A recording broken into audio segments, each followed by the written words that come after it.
Парад! Смирно!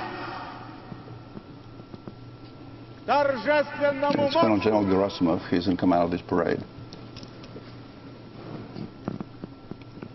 Formerly, he's a tankman. Sergei, who are these gentlemen right here? Is this a special unit or brigade, or is it just made for this parade? They belong to a special combined arms regiment, and they will now kind of they have to mark the distance or spacings between the marching formations. That's the intent and the purpose.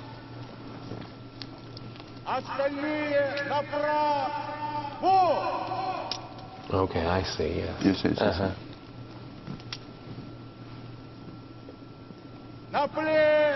That's an indispensable attribute to any parade, to have this kind of mark. Control your space, yes.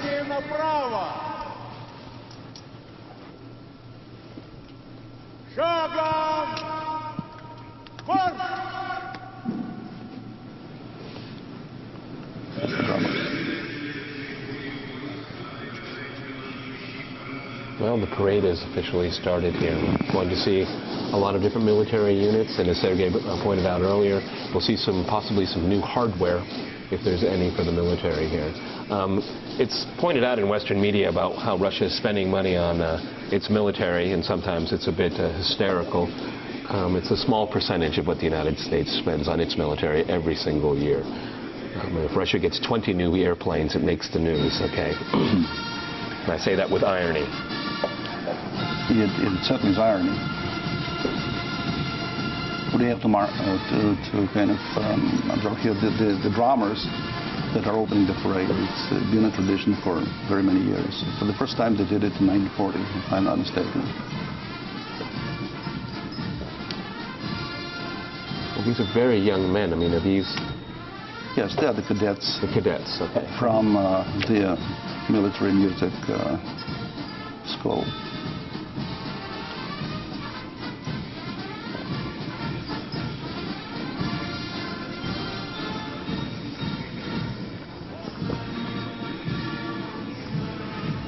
Amazing precision here. Again, this is you just joined us. This is the 67th anniversary of the end of the Second World War in Europe, or as when in Russia we call the Great Patriotic War. Vladimir Putin opened up the parade, and now we've seen the first units marching. Very snappy uniforms, Sergei. I mean, is this purposely just for ceremony purposes here? Well, this is special ceremonial uniforms. Because they look kind of like, I'm sorry, like kind of like maybe 19th century? I mean... Frankly, these are the uniforms that were in use in 1945 at that parade. You can see those special red breasts that they have on, which did not use anymore. Well, you said that earlier that we're going to see different military districts because of the country's broken up into military districts, so they're going to all be represented, all of the arms of the military, schools, universities. We'll see a wide variety of institutions here. Not really. I would say that taking part in the parade, as you can see it now, are mainly the universities and military universities and academies which are based in Moscow. You'd not bring them from Vladivostok, for example, or from other civilian towns. Because they'd be doing it there, presumably. Correct. But they also have a combined arms formation that represents the Army, the Navy, and the Air Force. Indeed. And we have to remind our viewers here that this is a commemoration of Soviet victory in 1945. So we have the Soviet Union obviously no longer exists, but we will have other republics, former republics, that will be celebrating this day also. It wasn't just Russians, it was all the peoples of the Soviet Union. So we could see it in Georgia, we will see it in Ukraine to one degree or another. Sometimes politics gets in the way, but for the veterans, it's still a collective memory. Well, it's absolutely so. I can't agree more with you than that. Certainly. Although Russia legally and factually is the successor of the Soviet Union, that's why in Russia it's the most important event.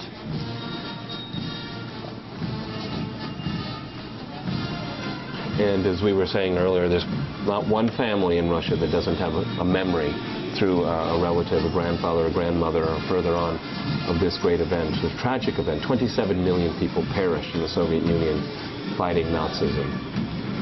Yes, yes. I really, if I look at the people that I know, that I am closely friendly with, you really can find a family that didn't have anybody, or somebody who had lost his or her life in the war. Not necessarily as a serviceman, but many of them were just civilian casualties. And you know, though this is a memory of something that happened 67 years ago, it's very obvious to this day it is still impacting Russia's demographics. Not only did we have a very difficult time in the 1990s with the collapse of the economy, but before that we had a huge demographic change here, and Russia has never recovered from it, and is recovering, I should say, but the impact is so immense. Unfortunately, Western audiences, particularly Americans, have this Saving Private Ryan perception of the Second World War. Well, most of the war, most of the casualties happened on the Eastern Front, not in the Pacific and not in Western Europe, and that should be remembered. And I would say the average citizen in the West, particularly in the United States, is not aware of that. And that's why it's a good idea to watch this parade on our team. Well, if I may venture to add something, just in line with what you've been projecting as an idea, is that looking back, you would have to appreciate that the people, most of the people who lost their lives in 1945 were the people who were born after the revolution, after 1917. So they were the first generation of the people who were brought up in that spirit, and they had, let's call it Soviet education. They were most patriotic, and they were the first to join the army and to go to the front lines. And they were, most of them came from schools, from universities, in that patriotic fervor, you know what I mean? It's really a big tragedy, because that's the cream of the Soviet Union at that time, because they were mostly patriotically motivated. They lost their lives, and this is the biggest loss that Russia really had to suffer because of that. That's how I see it. And of course, there's controversy that's still surrounding the war itself, the role of Stalin in the first 6 weeks of the war. To what degree is he responsible for victory? I mean, I've always liked to think of it as a victory of the people. This was a people's victory over Nazism, because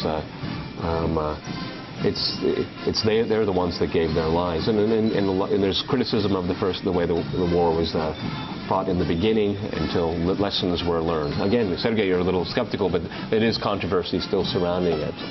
But the outcome, and there is no doubt, was a victory of the Soviet people over Nazi Germany and its allies. Yeah, again, if you go back to that, of course, Stalin is the most controversial figure. It's true, and it's indisputable that he was the leader of the country at that time. You cannot deny that. You cannot change it, because it did happen. Of course, you may probably think that many events and many battles would have been won or lost differently if it had not been for his insistence that certain events had to take place, if he had not issued special orders. Especially in the first days of the war, certainly big losses were very much contributed to his arbitrary. So he could not believe that, you know, we were losing so much ground to the Nazis, and he insisted on resistance and all these kind of things, but you know, the troops were not prepared for that. And there was a lot of controversy in the orders that they received from the Kremlin and from the local command, and the communication was broken. Anyway. Yes, but then we had some great generals come in and fill in the void, like Zhukov and people like this. That's true. Amazing military minds and ability. But again, it was the average person on the ground that made the difference. And 27 million people died.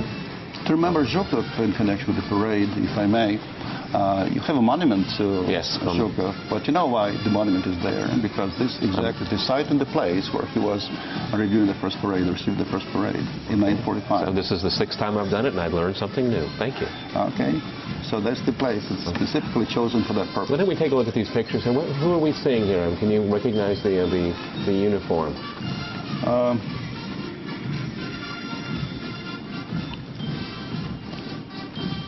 Not really see the insignia, maybe.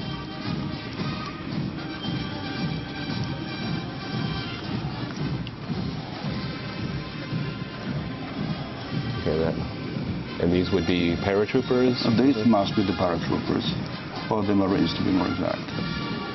These are Russian Marines, for sure.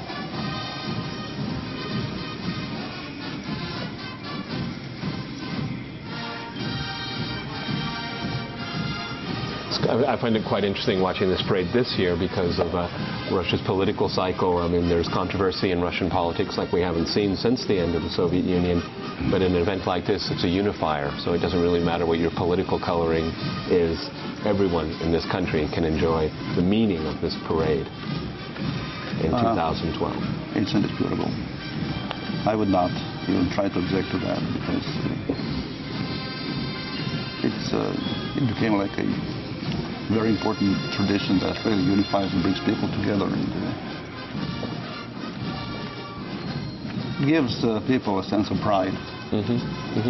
Well, that's one of the things that in Western audiences and publics, they have a hard time understanding why Russia continues to invoke the memory of 1945. And it's because of the impact that war had on this country and its people. I mean, in the United States, for example, people are not going to be remembering the Second World War like it is remembered here. And parades like this give a good reason why for Western audiences to understand what happened here between 1941 and 1945. Wow, that's impressive. Well, anyway, if you take a Western audience, I think you can also divide it into the categories that are already advanced in years, so to say, which remember all those days, and they certainly remember say the 25th of April is a big date for many of them. Oh yeah, I mean, you could say the British, it's North Africa. For the Americans, it's the Pacific. But most of the war, most of the casualties. No, I'm talking about the Torgau Day when the Russians and Americans met. Yes. Which was also a big event as well. And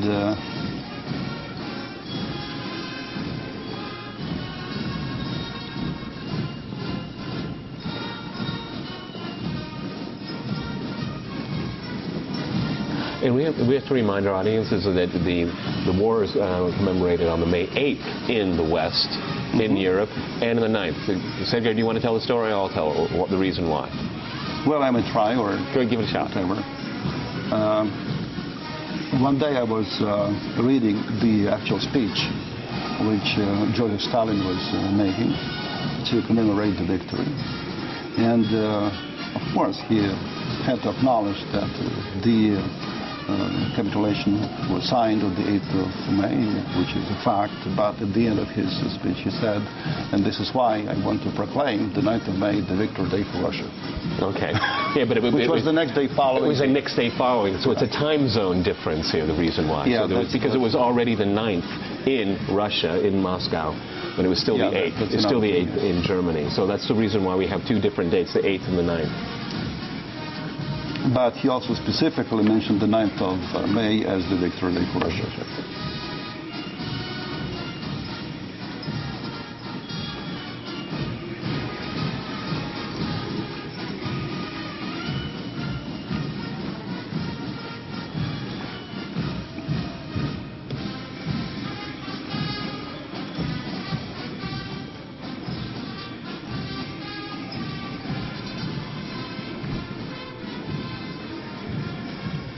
So there's still the pictures we're seeing here it shows a military that's pretty polished here, but still a lot of problems with reform, like I pointed out earlier. We had with the end of the Soviet Union, we saw the military forces here deteriorate, and it's been a long process of putting them back into order, making them much more effective. Leaner and meaner, I think, is the favorite term these days. But there's still conscription here. There is some contracts where people enlist. So it's still a long process of reform here, but certainly better off than it was 10 years ago. I would say so too. I'm not completely sure about the share of conscripts versus the professionals or people who serve in contract. I'm not sure about the numbers, but this share of the professionals is increasing with every year. Besides, as I said earlier, the incentive for young people to join the army. is also becoming sort of more attractive because they can have some benefit from serving the army, like education, like some other subsidies for studies and so on and so forth. And looking at these pictures here, it's a stark reminder that the world is a very dangerous place. Russia lives in a neighborhood where we have changes going on all of the time. We have to remember South Ossetia, where Georgian forces invaded South Ossetia. Russia had to respond and had to learn some lessons from that. So the neighborhood isn't particularly peaceful, and there are other powers in the region that are arming as well. So you have to be prepared, and that's the kind of world we live in. And that's what the army is for. And they say you have to keep your powder dry. Exactly. And as we have President Putin coming back for a third term, we will see how Russia's military can work with its, I wouldn't say ally or even friend, NATO. And we'll see how that will unfold relatively soon. We have the Chicago summit coming up. There will not be a Russia-NATO meeting there, which is politically very important. And we will see how Mr. Putin will react to that. He hasn't said very much on foreign policy, but then again, he's only been president again for 2 days. This is his first major public event after assuming the presidency again. Yeah, it was quite formal. I think what he had to state was quite formal.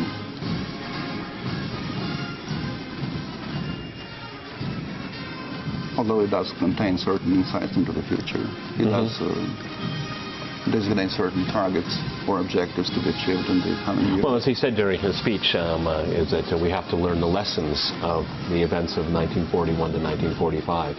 And if you don't learn them, you relive them. And again, he was talking about how the world needs to be united in dealing with threats, not divided, or I would say, in my humble opinion, some countries in the world should not be unilateral in their foreign policy and military policy. Now, obviously, that's directed against the United States and its military adventures around the world.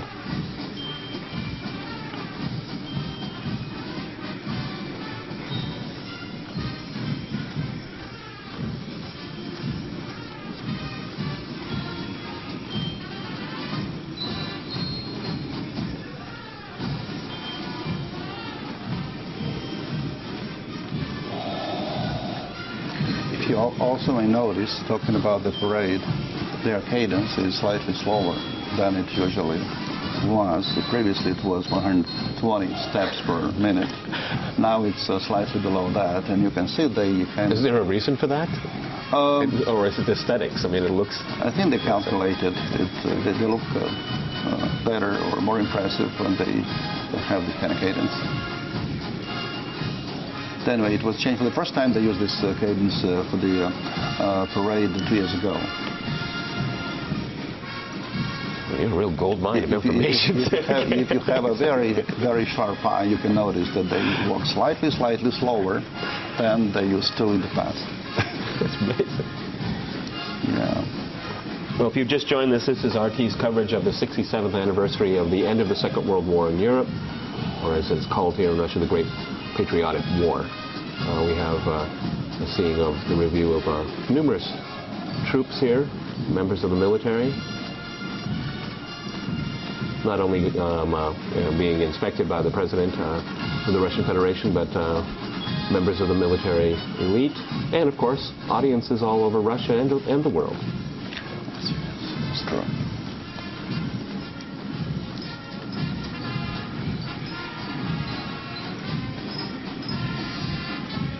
You know, and I look at these veterans, after everything that has happened in this country from 1945 to the present, we've seen the country that they fought for collapse.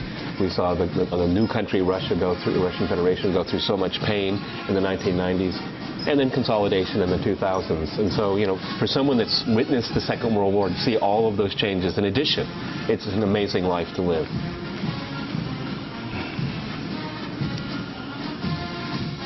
Again, without being skeptical, but I would still have to admit that not all of them are happy with all the developments which have been taking place. Sergei, you're absolutely right. I mean, it's definitely a mixed bag. I mean, there's change is painful for some, and I've come across my time in Russia, veterans, I think, that should be better taken care of by the state. That's true. They gave everything, and I don't think in many cases they weren't given much back. And I think that's a social issue, even a political issue that has to be addressed here.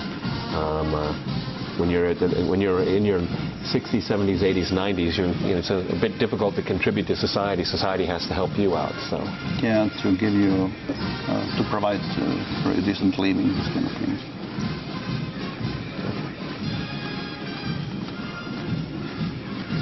In about a minute or so, the troops will exit the Red Square, and we should see some military hardware. Sergei, I hope you're going to help us out on that one. Okay. Yes, I'll try to say I can recognize a tank and a plane. That's about it. Okay.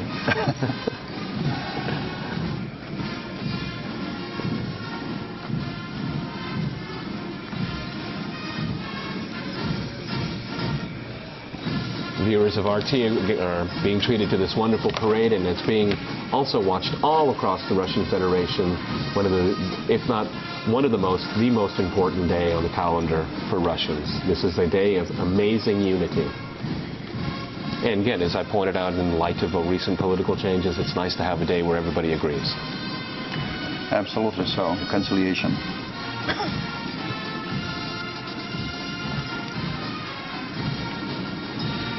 The last one, the concluding formation of the parade, is the Moscow Military Academy. It is one of the oldest academies, and I think it was, previously it was referred to as the Kremlin Military School. That's what it came from.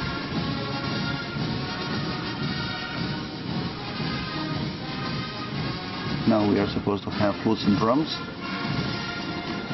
and then the vehicles will come in, rolling. Here we go.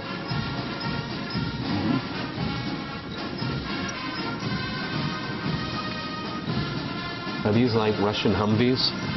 Yeah, it's they call them. Sorry for sounding so ignorant. I'm just not a military They call them Tiger or Tiger, okay. Whatever it is. It's a high mobility transport vehicle.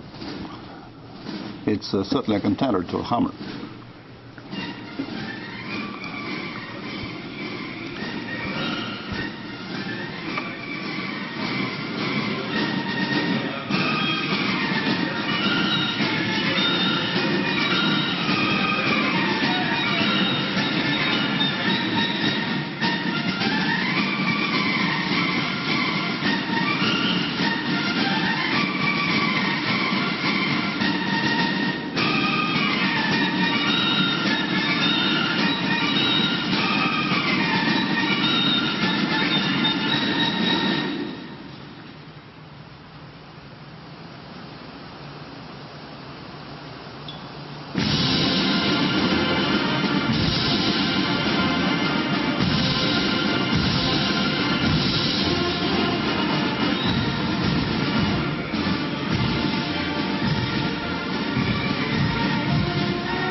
What kind of military units are we seeing here, Sergei? Actually, we can see now military vehicles, and is this modern stuff, or has this been around for a while? Because everybody always asks those questions. Okay. Well, it's nice. Is it a nice chassis with an old engine? I guess it's an armored personnel vehicle. That's what you call it, and these gadgets are. They have 3-man crews, and they can carry up to 7 soldiers inside. Riflemen. So this is the vehicle. These are the BFR-80 or APC-80. If you talk about the vintage is 1984. They were commissioned for the first time, but they're still in the inventory. Effective? Effective. Okay. They are effective.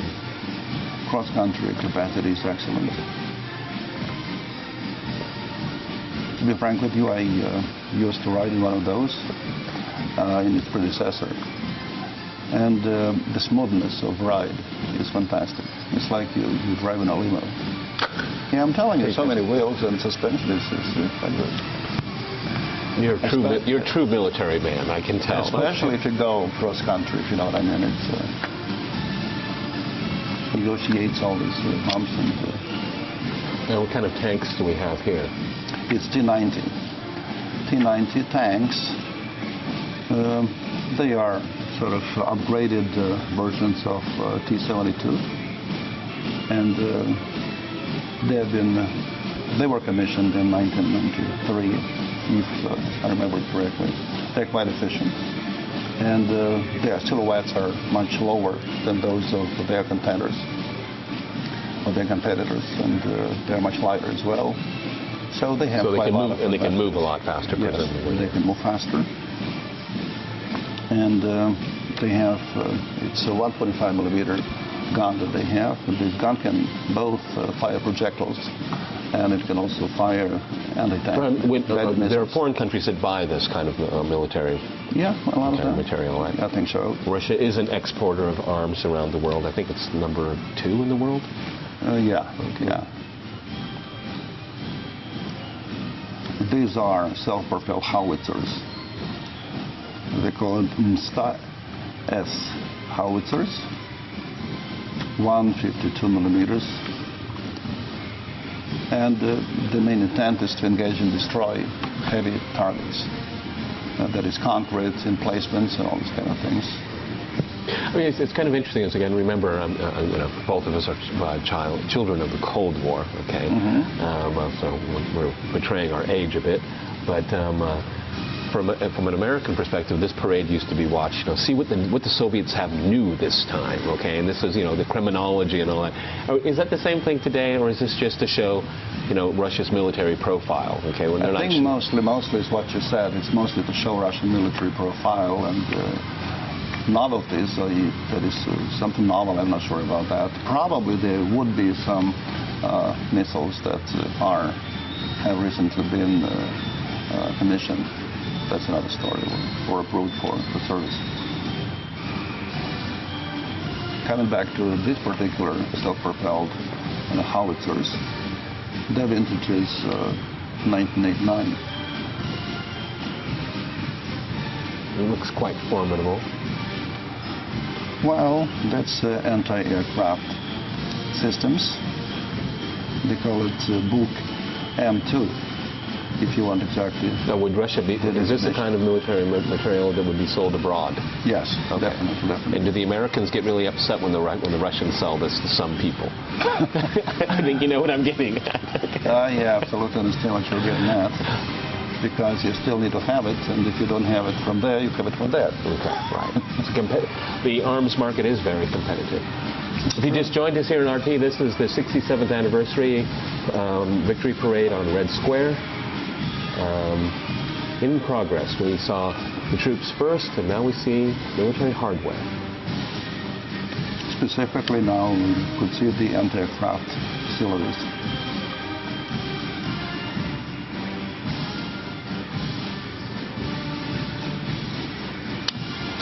Opening the parade was President Vladimir Putin. On his side, Dmitry Medvedev, Prime Minister of Russia. This is the first major event Mr. Putin is presiding over since his return to the presidency.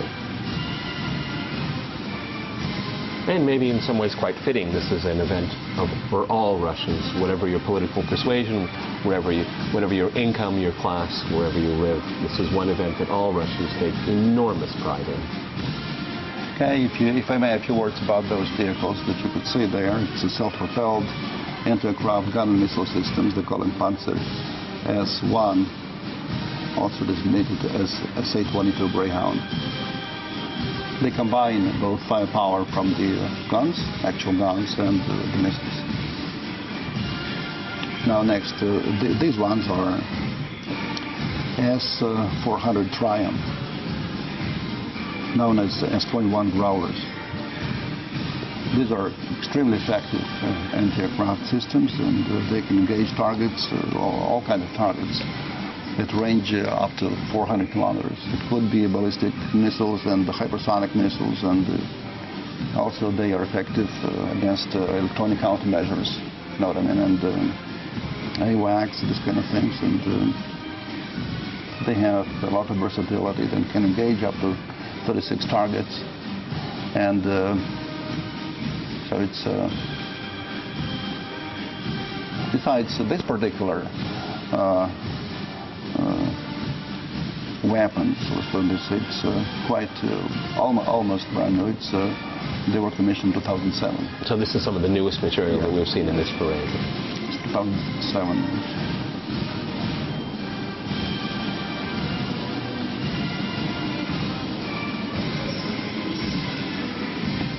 Then we are going to have, and we are having them, we have the Iskander M, known as in the NATO countries known as SS-26. And this is something that Russia has said it will employ as a countermeasure if the United States and its allies and NATO proceed with anti-missile defense in Europe. That's true. A very contentious issue between Russia and NATO. I don't see any real good resolution anytime soon. We have Mr. Putin coming back as president. We know his position. And we see that NATO is being very uncooperative, in my humble opinion, in dealing with Russia on anti-missile defense. Obviously, Russia sees anti-missile defense directed against itself, not just countries like Iran. Right. So, to be resolved, put it that way. Yeah, I think so too.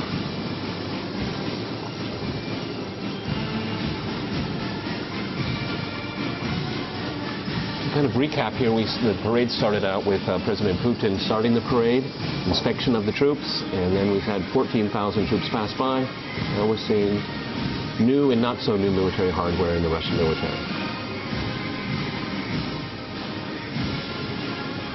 And now what I recognize is Topol M, or in the NATO designation, the NATO is SS-27.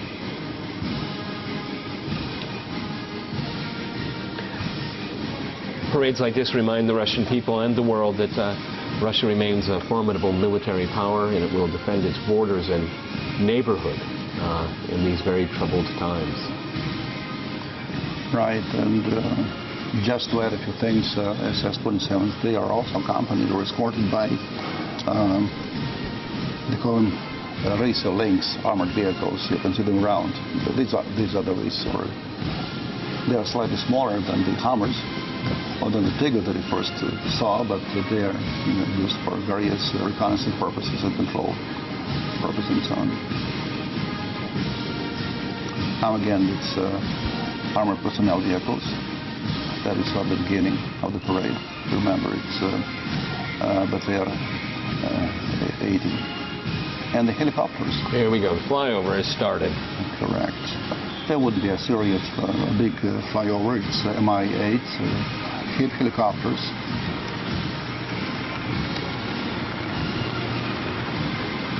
Just to mention, they are in service in over 50 countries. It's very interesting. I'd like to remind our viewers that being a resident of Moscow, you very rarely see anything in Russia, Moscow's airspace. So when these helicopters come by, it really surprises people because it's a closed airspace. Yeah. So not today. Very populated airspace here as we see these helicopters going by carrying banners, obviously.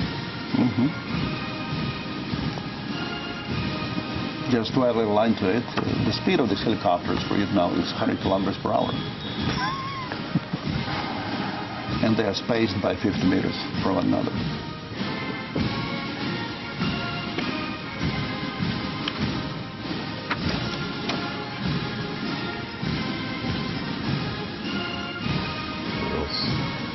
The parade is beginning to wind down here. I think we'll see a flyover of planes, at least traditionally. No, it's only the helicopters. Just helicopters this time, okay. Variations every single year, but more or less the same message. Remembering the tragic events of 1941 and 1945 when the Soviet Union lost 27 million people in the conflict against Nazi Germany and its allies, the conflict against fascism that saved Europe from fascism, which is quite poignant today if you look at the political situation in the European Union and abroad. The right is coming back, something Russia is watching very, very carefully. best musicians.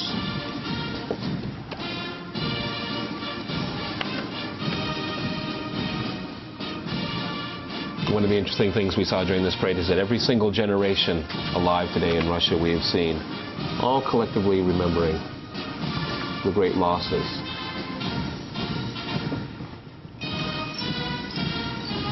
Little note about the musicians, it's 1,100 of them altogether. It's combined marching band from many different units. We're coming to the close of the parade here on RT, the 67th anniversary of the end of the Great Patriotic War, the Second World War in Europe. The tune they're performing now, it's a quite traditional tune. We call it Прощение Славянки. In Russian and English it would be a Slavic Maiden's Farewell, the most popular Russian march. A hymn I'm sure everyone knows in this country. In Russia, yes. Slavic Maiden's Farewell.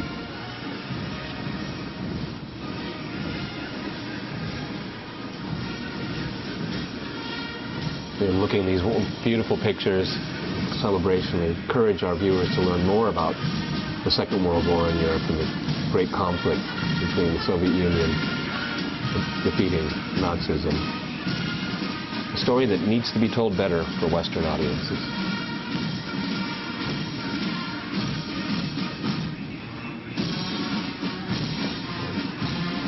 Well, we've come to the end of the parade here. Sergei, thank you very much for being with us. Pleasure. A beautiful event here, and a great event of unifying Russia on this day. Thank you for inviting me. Hope that I was helpful.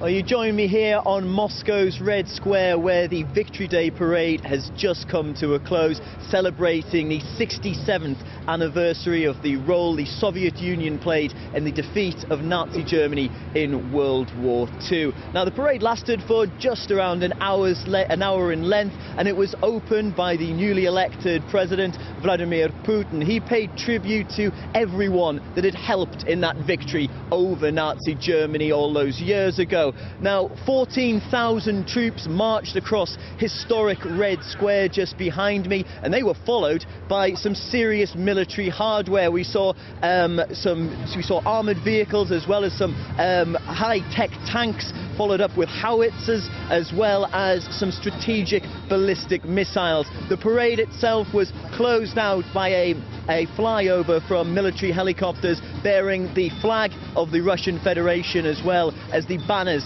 of the armed forces, the Army, the Navy and the Air Force, as well as the Defence Ministry. Around 1,400 veterans were in attendance to see this parade. Some of those veterans had been present at the first parade, had taken part in the first parade to commemorate the victory over Nazi Germany back in 1945. Some very emotional scenes from some of those veterans looking on, remembering what was sacrificed in order to achieve that victory over the Third Reich all those years ago. Now, the celebrations continue here in Moscow and across Russia for the rest of the day. Now, it'll culminate in a spectacular fireworks display at around 10 p.m, or at 10 p.m, I beg your pardon, local time. That's something that if you can tune into RT to see, it is well worth watching. Always a fantastic event, both a celebration and a commemoration of the sacrifice that was made in order to achieve victory over Nazi Germany.